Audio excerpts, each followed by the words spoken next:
Dear students, good morning. আমি my school days এই যে চ্যাপ্টারটা লেসন 5 মাই স্কুল ডেজ এইটার আগের যে রিডিংগুলো ছিল আমি পড়িয়েছিলাম এবং এই যে কোয়েশ্চেনগুলো ছিল সেগুলোও কিন্তু পড়িয়ে দিয়েছিলাম। যদি কারোর মনে হয় যে আগের কোয়েশ্চেনগুলোর উত্তরগুলো মানে প্রয়োজন আছে তাহলে একটু দেখে নিও। আমি আজকে এই কোয়েশ্চেনগুলো ট্রু ফলসগুলো করাচ্ছি, একটু দেখে নাও। The author went to Baliganj Government High School with his mother. এটা ট্রু হবে না ফলস হবে? The author went to Ballygunge government high school with his mother, তাহলে এটা ফলস হবে। কেন? কারণ দেখো আমি লাইনটা দেখাচ্ছি যে মেটার্নাল আঙ্কেল এই যে দেওয়া আছে যে আই ওয়েন্ট, এখানে অথার বলছে যে I went to Ballygunge government high school with my maternal uncle, তাহলে এখানে দিয়েছে কি মাদার, তাহলে এটা ফলস হবে। ঠিক আছে, এটা এখানে ফলস হবে। আচ্ছা, পরের বিয়ের দাগের কোয়েশ্চেনটা, the Ballygunge government high school is on the eastern side of Beltala police station. এখানে বলেছে যে বালিগঞ্জ গভর্নমেন্ট হাই স্কুলটা ছিল কোথায় ছিল, যে eastern side of Beltala police station, Beltala police স্টেশনের পূর্ব দিকে। এখানেও কিন্তু সেই কথাই রয়েছে। ঠিক আছে, বালিগঞ্জ হাই স্কুলটা কোথায় ছিল, এই যে এখানটা দেখলেই বোঝা যাবে যে Ballygunge government high school was on the eastern side of Beltala road police station. ঠিক আছে, তাহলে এটা হবে true.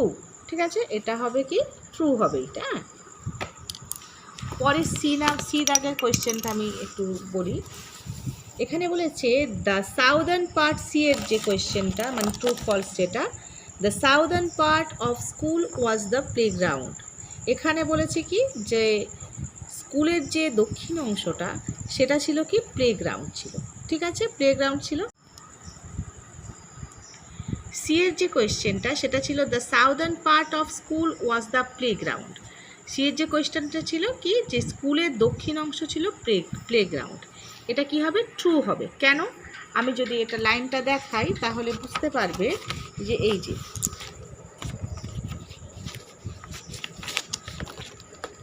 Southern part of the school was playground, এই যেখানে পরিষ্কার লেখা রয়েছে the southern part of school was our playground, তাই তো?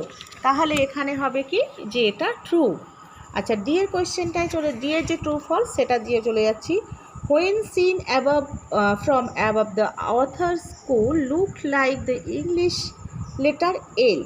বলছে যখন আমরা লেখক যখন মানে স্কুলের উপর থেকে দেখতো তো স্কুলটা দেখে মনে হতো যে ইংলিশ লেটার এল এর মতো লাগতো, কিন্তু এটা ফলস হবে। কেন ফলস হবে?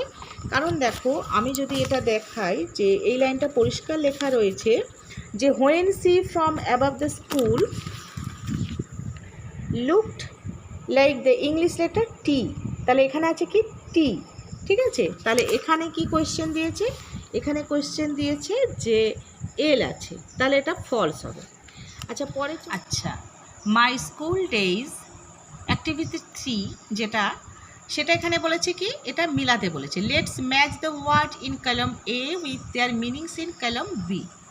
বলছে কি কলম এ অ্যান্ড বি এই দুটো মেলাতে বলছে। সামস মানে হচ্ছে ম্যাথমেটিক্স মানে অঙ্ক, এখানে বলছে ম্যাথমেটিক্যাল প্রবলেম। ঠিক আছে, তাহলে এখান থেকে মেলালে হবে কি এই যে এইখান থেকে আসছে এইটা। ঠিক আছে, ম্যাথমেটিক্যাল প্রবলেম। নডেড মানে হচ্ছে কি নাড়ানো, মাথা নাড়ানো, তাহলে কী হবে নডেড যদি হয় এটা হবে moving the head up and down to say yes. ঠিক আছে, হ্যাঁ বোঝাতে মাথা নাড়া। ঠিক আছে, সুরাউন্ডেড মানে কি, সুরাউন্ডেড মানে চারিদিক ঘেরা। ঠিক আছে, তাহলে হবে কি এনসার্কেলড। ঠিক আছে, ফরেনার মানে যারা আদার কান্ট্রিতে থাকে, ফরেনার বিদেশি। ঠিক আছে, বিদেশি হবে কি someone who belong to another country, এমন কেউ যারা বিদেশে থাকে। আর সিনেমা মানে হচ্ছে মুভি।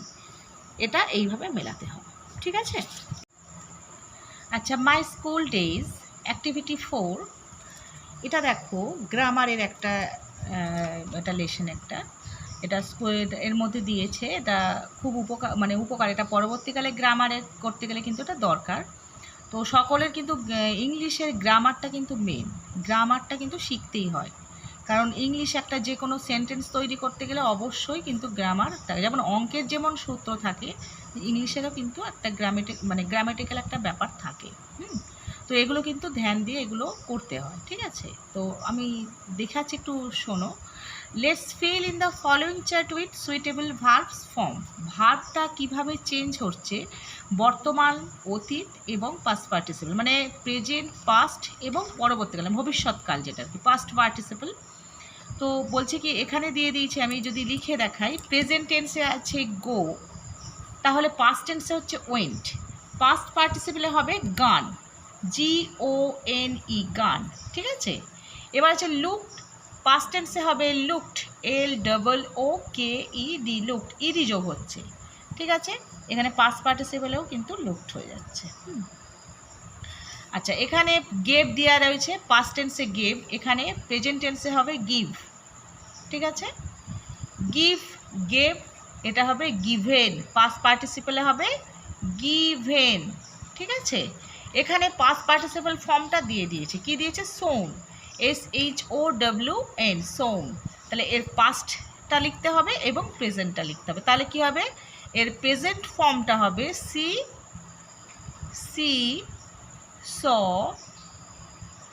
SAW, পাস্ট ফর্মটা হবে সং, ঠিক আছে? ইউজড প্রেজেন্ট, এর প্রেজেন্ট হবে ইউজড, মানে ইডি যোগ হচ্ছে, ই তো আছে, ডি যোগ হচ্ছে, এখানেও ইউজড হবে, ঠিক আছে? তো ক্লিয়ারলি বুঝতে পেরেছো আশা করছি। যদি ভালো লাগে তাহলে অবশ্যই লাইক করো একটা, আর যদি কিছু ভুল ত্রুটি থাকে তাহলে কমেন্টে বলো।